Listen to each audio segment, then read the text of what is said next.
Egypt, land of the pyramids and pharaohs.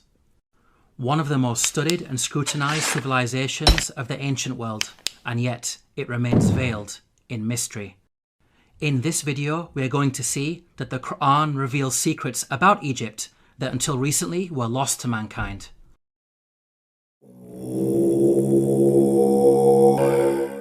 Pharaoh was a tyrant in Egypt, enslaving and persecuting the children of Israel. The Qur'an states the following about the death of Pharaoh and his supporters. فما بكت عليهم السماء والأرض وما كانوا منظرين. Note the words, heaven and earth wept not for them. A recently unearthed pyramid text has granted us new insights into the meaning of this verse. The pyramid text reads, "The sky weeps for you, the earth weeps for you, when you ascend to heaven as a star." Here, the pyramid text praises Pharaoh, claiming that upon his death he will ascend through the sky and claim supremacy of the heavens by becoming a star. We can see that the Qur'an quotes the pyramid text directly in its rebuttal of Egyptian adulations of Pharaoh. What's amazing is that knowledge of the ancient Egyptian language of hieroglyphics was lost to mankind at the time the Qur'an was revealed. It wasn't until the discovery of an artifact known as the Rosetta Stone in the 18th century, over 1,000 years after the revelation of the Qur'an, that mankind has been able to fully decode the hieroglyphics.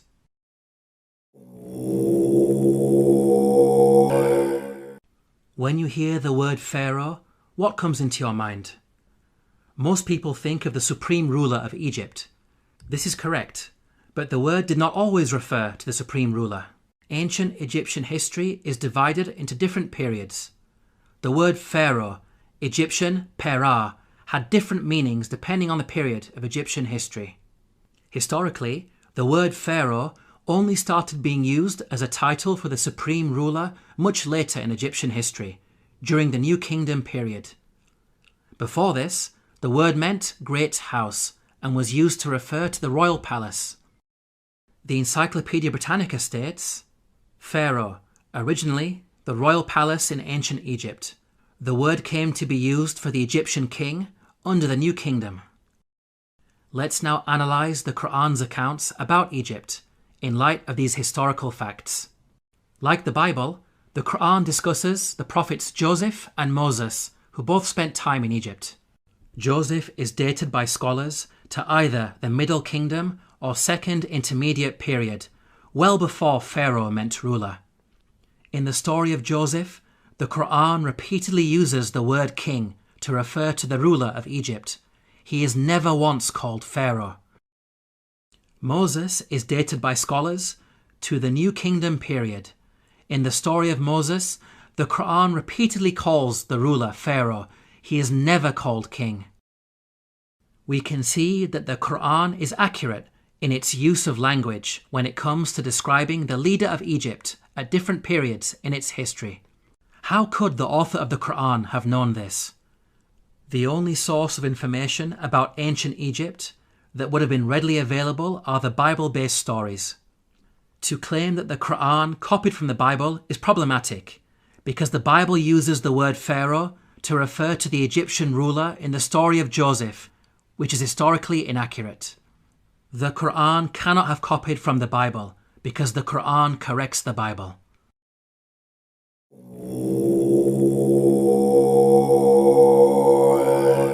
The Bible explicitly states that at the time of the Exodus, the Israelite men were vast in number. The Israelites journeyed from Ramesses to Sukkoth. There were about 600,000 men on foot, besides women and children. If we factor in the women and children, then the total number of Israelites would realistically be in the millions.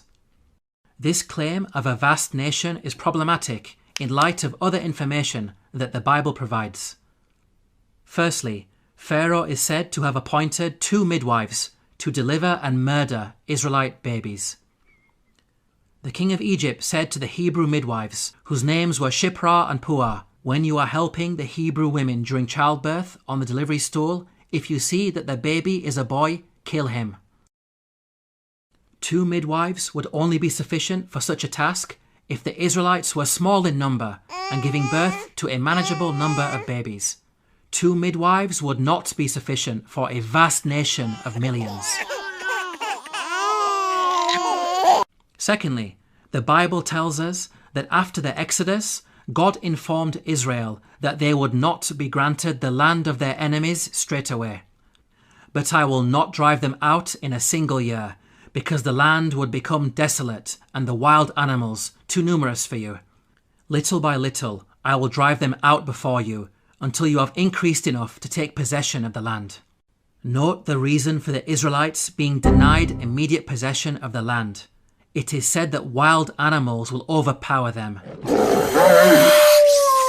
Such a statement only makes sense if the Israelites were small in number and not a vast nation of millions, as the Bible claims. By contrast, the Qur'an states that the Israelites were only a small band at the time of Moses. فأرسل فرعون في المدائن حاشرين إن هؤلاء لشرذمة قليلون. We can see that the Qur'an fixes the contradictions that are present in the biblical narrative.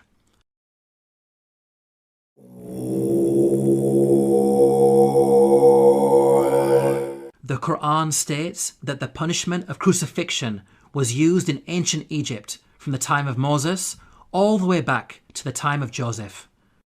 Now, the word crucifixion typically brings to mind the Roman cross. However, in antiquity, there were different forms of crucifixion. Professor of Archaeology David Chapman wrote, "In studying the ancient world, the scholar is wise not to differentiate too rigidly the categories of crucifixion, impalement, and suspension. Hence, any study of crucifixion conceptions in antiquity must grapple with the broader context of the wide variety of penal suspension of human beings."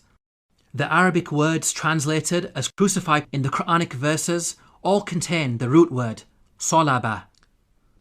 Arabic dictionaries state that this root carries a number of meanings, including to harden or stiffen and to extract oily matter from bones. This word does not only mean death by being hung on a Roman cross. Rather, it indicates any method of execution which makes the body hardened or stiffened and results in the leaking of bodily fluids.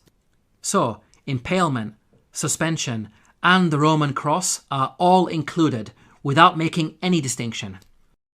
Archaeological evidence shows that the ancient Egyptians used to crucify people by impalement on a stake. The following entry is taken from an Egyptian-German dictionary of hieroglyphics. Note the hieroglyph which depicts an impaled man.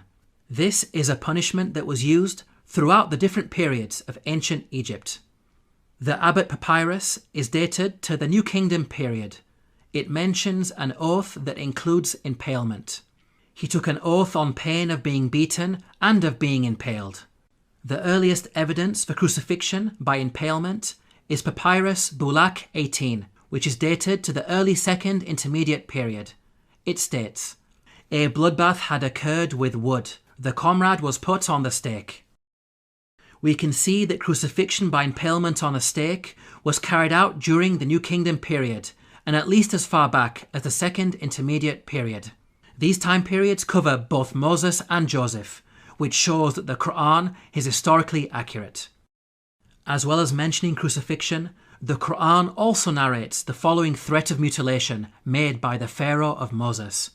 لأقطعن أيديكم وأرجلكم من خلاف ولأصلبنكم أجمعين.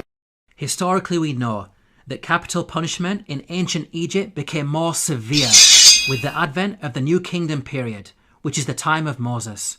In fact, the specific punishment of mutilation is primarily associated with the New Kingdom period. For example, the Turin Judicial Papyrus records, "Persons to whom was done punishment by severing their nose and ears on account of them ignoring the good instruction said to them." These details about crucifixion and mutilation are missing in the Bible. There is a Jewish commentary, the Midrash Shemot Rabbah, which mentions Pharaoh threatening Moses with burning and crucifixion. But this is a much later work that was composed centuries after the Qur'an was revealed.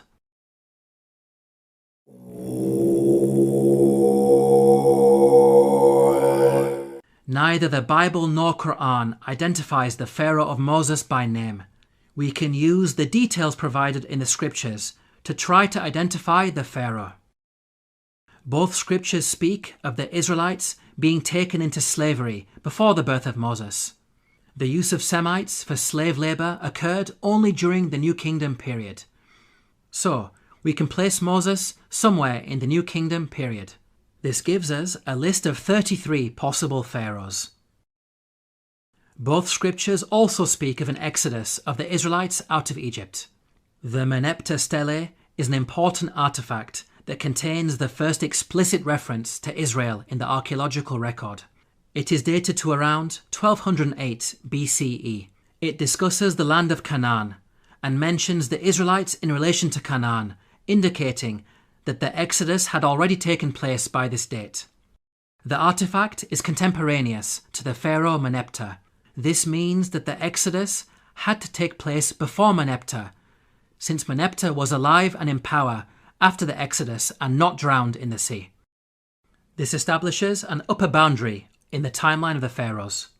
From the point of view of both the Bible and Qur'an, we are now left with 18 pharaohs as candidates who may have ruled during the time of Moses. Let's now delve deeper into the biblical narrative. The Bible claims that there were 2 different pharaohs who were in power. The first died while Moses was in hiding in Midian. When Pharaoh heard of this, he tried to kill Moses, but Moses fled from Pharaoh and went to live in Midian. During that long period, the king of Egypt died.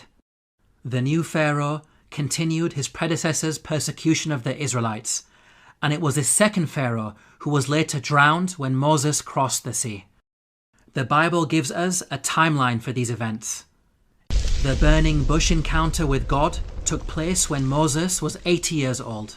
So from his birth to the Exodus, there was a span of at least 80 years, during which 2 pharaohs ruled Egypt. Now, there is a big problem if we compare this biblical narrative to the timeline of the pharaohs. We've seen that the Bible claims exactly 2 pharaohs ruled during the 80-year period from the birth of Moses to the Exodus. If we consider the number of years that each of the pharaohs ruled, we can see that there is no 80-year period during which only 2 pharaohs ruled.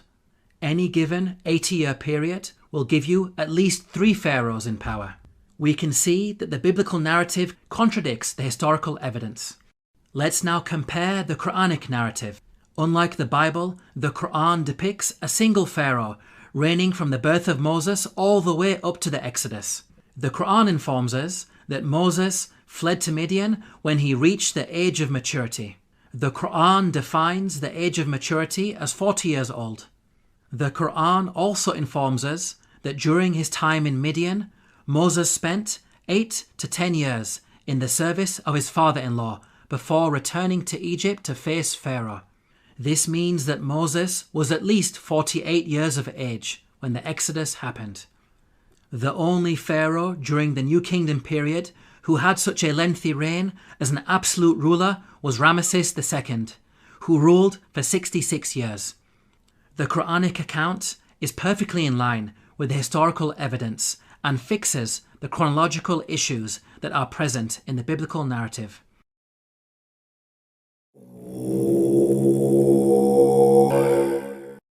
Let's now compare the life and religion of Ramesses II to the claims that the Qur'an makes about the Pharaoh of Moses. وَإِنَّ فِرْعَوْنَ لَعَالٍ فِي الْأَرْضِ وَإِنَّهُ لَمِنَ الْمُسْرِفِينَ. This claim that the Pharaoh of Moses was extravagant has been proven by archaeological discoveries, which show that Ramesses II was the grandest of the pharaohs. The archaeologist Peter Clayton wrote, "His genuine building achievements are on a Herculean scale." The archaeologist Eric Uphill wrote, "The palace of Ramesses was probably the vastest and most costly royal residence ever erected by the hand of man." The Egyptologist Kenneth Kitchen wrote, Certainly, in his building works for the gods, Ramesses II surpassed not only the 18th dynasty, but every other period in Egyptian history. With regards to the religion of the Pharaoh of Moses, the Qur'an makes the following claim. فحشر فنادى فقال أنا ربكم الأعلى. The Qur'an states that the Pharaoh of Moses was arrogant, exalting himself to the position of God. Modern archaeological discoveries have proven this to be true. Ramesses II built the great temple at Abu Simbel to honour himself. Its entrance is flanked by 4 colossal statues of Ramesses II, which dwarf the statue of Ra-Horakhti, god of the horizon, located above it. This temple also contains an image of Ramesses II making a sacrifice to his divine self.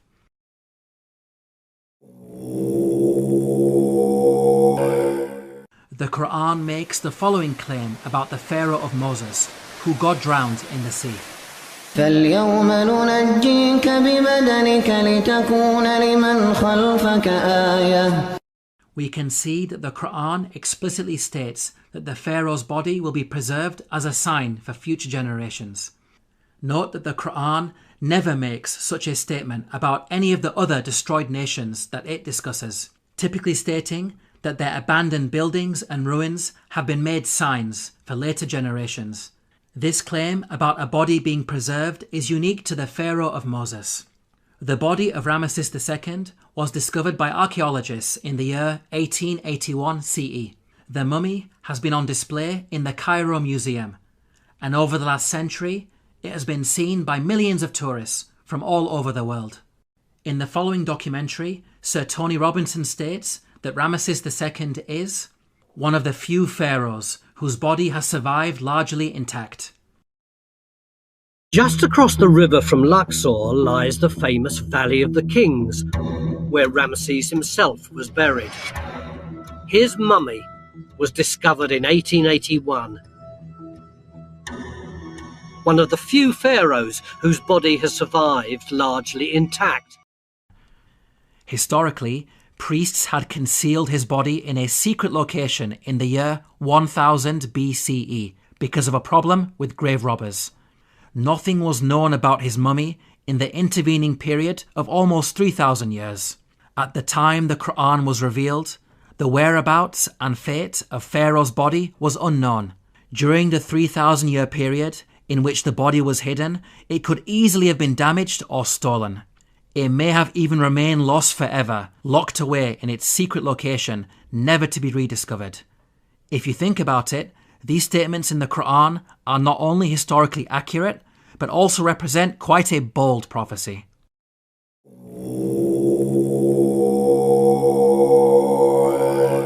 The Bible informs us about a series of plagues that God brought upon Egypt. The book of Exodus informs us that the first 6 of these plagues are as follows. First, the Nile was turned into blood. Second, masses of frogs. Third, swarms of mosquitoes.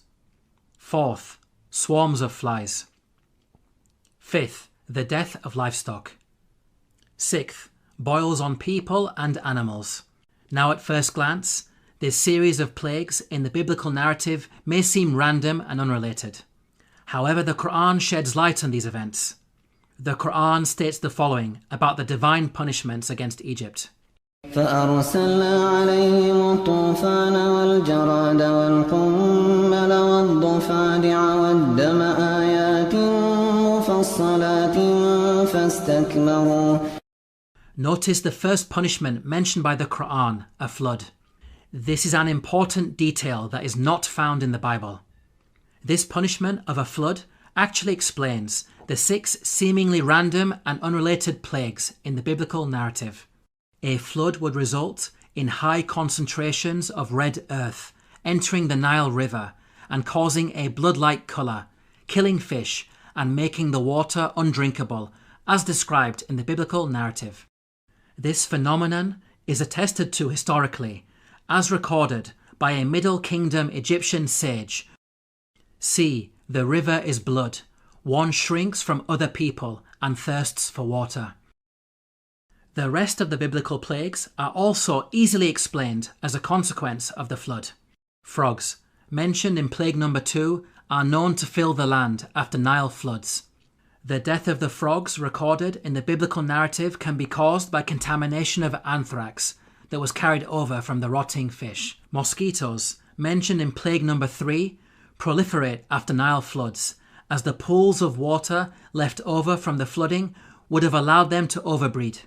Swarms of flies, mentioned in plague number 4, would be brought about by the massive death of frogs on the land.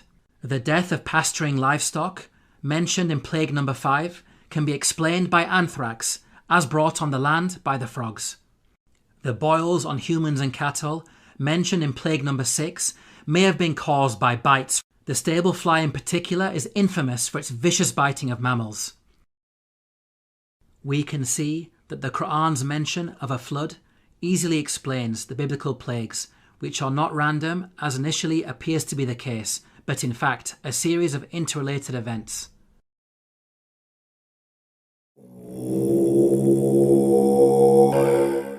The Qur'an mentions the following incident about Joseph while he was in Egypt. وشروه بثمن بخس دراهم معدودة وكانوا فيه من الزاهدين. Here the Qur'an states that Joseph was sold for a paltry price.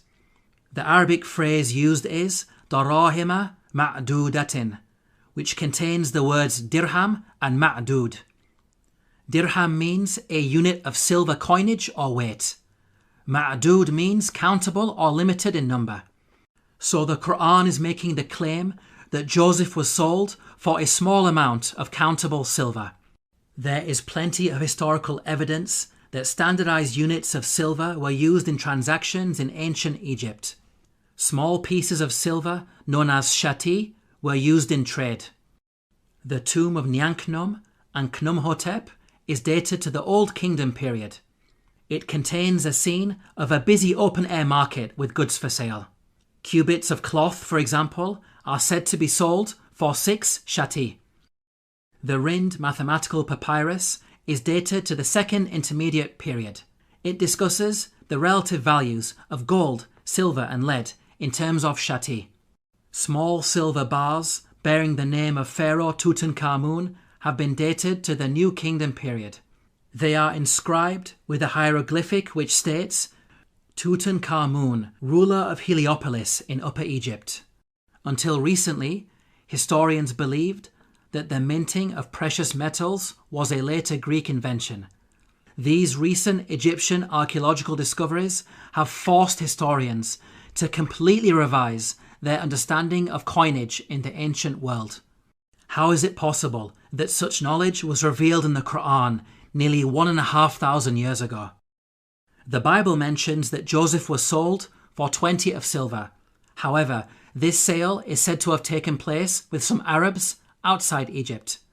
By contrast, the Qur'an states that the sale took place inside Egypt. So, the Bible could not have been used as a source by the Qur'an.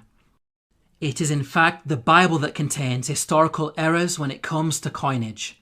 For example, the Bible makes the claim that a gold coin known as the darik was used at the time of King David. They gave toward the work on the temple of God 5,000 talents and 10,000 darics of gold. As historians point out, the darik is named after the Persian leader Darius the Great, who lived hundreds of years after King David. The Jewish Encyclopedia acknowledges this error. A notable instance of anachronism occurs in 1 Chronicles 29:7. Gold darics, coins which were not struck before the time of King Darius I, i.e. more than 400 years after David.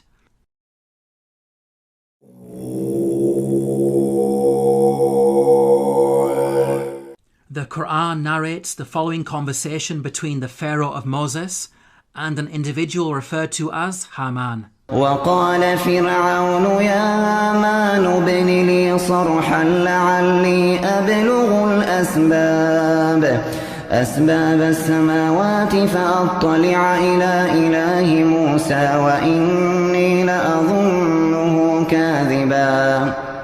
Here Pharaoh commanded Haman to build a tower that would allow him to reach the heavens. It's important to understand that Pharaoh's intention was not to literally scale a tower to reach the sky. Rather, it's a reference to the Egyptian belief that after death, the Pharaoh would ascend from earth to heaven, taking his place among the gods. As we covered earlier, the author of the Qur'an had an awareness of ancient pyramid texts that detailed such beliefs. Egyptian monuments housed the bodies of dead pharaohs.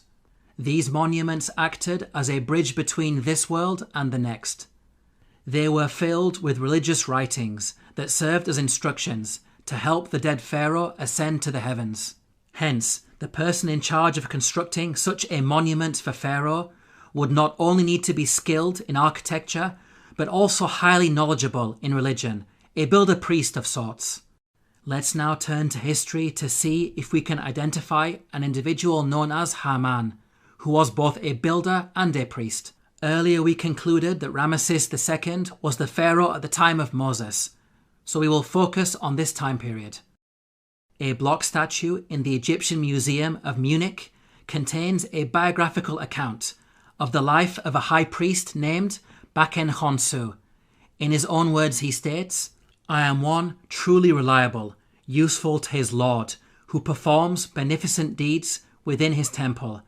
I being principal chief of works in the estate of Amun, I erected obelisks of granite stone whose tops reach to the sky." Here, Baken Khonsu tells us that he served the pharaoh in two ways. First, by performing rituals in the temple, and second, as chief architect. In fact, Baken Khonsu was an architect extraordinaire, being one of the greatest in all of ancient Egypt. He is responsible for constructing the Temple of Amun at Karnak, a monument that remains one of the largest religious structures ever created by man. With regards to the priesthood, Baken Khonsu informs us that he had a very long and illustrious career.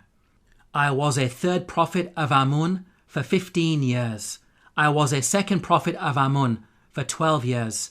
He appointed me high priest of Amun for 27 years. Here Baken Khonsu is stating that he served the god Amun throughout his priestly career. Amun is the name of an Egyptian deity who rose to prominence during the New Kingdom period. By the time Baken Khonsu died, he had been a priest for many decades, having served Ramesses II as high priest throughout his reign. Both Ramesses II and Baken Khonsu were contemporaries who died around the same time. What about the Qur'an's mention of Haman? How does it relate to Baken Khonsu? Baken Khonsu referred to himself by the title High Priest of Amun. The actual phrase in the hieroglyphics is Ham, Nata, Tapi, Amana. The word Ham literally means servant, and Amana is how you articulate the name of the god Amun in Egyptian. Baken Khonsu was Ham Amana, meaning servant of Amun. The Qur'an's mention of Haman may be simply an Arabized version of the Egyptian Ham Amana. Let's now summarize the main points about Baken Khonsu. He was a senior-ranking figure under Pharaoh Ramesses II, acting as both high priest and chief architect. He served in the temple of the god Amun and thus had the title Ham Amana. It is clear that all of the historical evidence fits perfectly with the Quranic narrative. Now it's important to point out that the Bible also mentions a Haman, but the resemblance is only in name. The biblical Haman served under a Persian king and bears no relation to the Quranic Haman of Egypt. Yet again, these are details that are completely missing in the biblical narrative. In this video, we have seen that the Qur'an has a remarkable insight into many facets of ancient Egypt, revealing long-lost knowledge while also correcting the Bible. Claims that the author of the Qur'an copied from the Bible are clearly rubbished in light of such facts. The Qur'an boldly declares its origins. تنزيل الكتاب لا ريب فيه من رب العالمين. To learn more about the miracles of the Qur'an, please download your free copy of the book, The Eternal Challenge, at the link below.